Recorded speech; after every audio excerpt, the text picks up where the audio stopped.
it's interesting, like as you start penetrating countries in Africa, like you said, you've got countries with links to all these countries around the world, right? So you got Portuguese speaking ones, you got French speaking ones, then you probably got China doing business in some of these countries. Oh yeah. And so it's weird, like by building in Africa, in a weird way, you're building infrastructure for the rest of the world. Yep.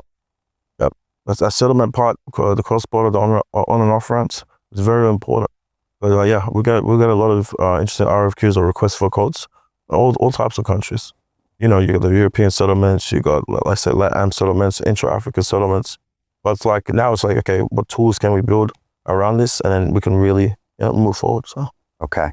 And so we talked a lot about Africa today, but you mentioned Turkey and South America, and it's just any emerging market and then any market. Yeah, for sure. I think our latest round, we had one of our investors who did a lot of deals in LATAM before he created his own VC fund, and he started really giving us access to a lot of OTC desks in Brazil, Argentina, Chile, Mexico, and that's what's like, hold on, if you just, even from the B2B sector, if you have the simple business revenue, I don't know, 20 bips, 10 bips, whatever it is, the conversion fees, like I said, they connect.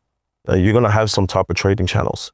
So I think, it's just more connectivity, different counterparts, but obviously it just comes down to, each individual plan or style.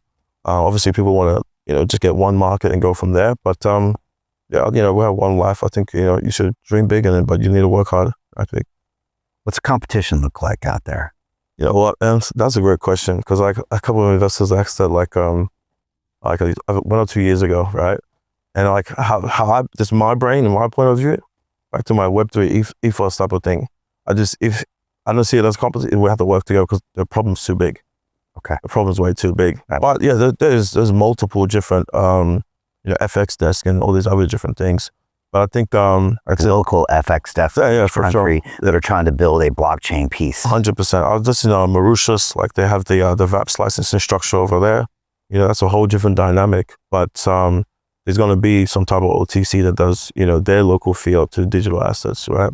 So I think that's good for you. Yeah, that's more customers. Exactly. And there's going to be some type of trading channel from some guy in Cameroon that might need to make some payments to Mauritius. Hey, I know investing in crypto is scary. It takes a real leap of faith because there are so many scams, rug pulls, and bad actors out there. It's a dangerous business, which is why 95% of people lose all their money.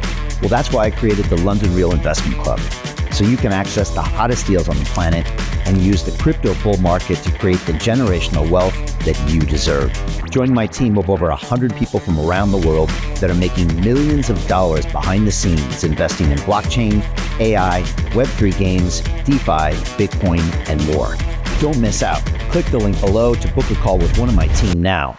But hurry, this bull market will end soon. I know investing in crypto can be scary. That's why you gotta join the investment club. Pull the trigger. Let's do this.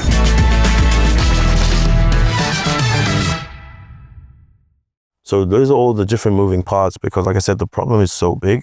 A lot of people do, even how we're just talking now, Africa, but it's 50 plus countries, man. 50 plus countries. I just looked at my passport the other day, it's full. Right? And it's just there's a lot of stamps and a lot of pages, and I said, please don't stamp the last page because I need to get past the customs. But it's massive. When we talk about the US, that's also one country, right? One country, we're all aligned to one banking system, etc. But 50 plus, it's 50 plus. Is there anybody coming at it from a really high level, or from a Western financial institution that's trying to come over there and build this thing? Or there's a lot of interest from that from the Western market world, because like I said, it's global trade. I think, but now it's working with the regulated aspects and entities. I think that's what we're going towards now, and that's what's needed now too. We're not going to keep doing the same old thing, peer to peer, all day. So now, like I said, there's so many different vast programs in these different countries.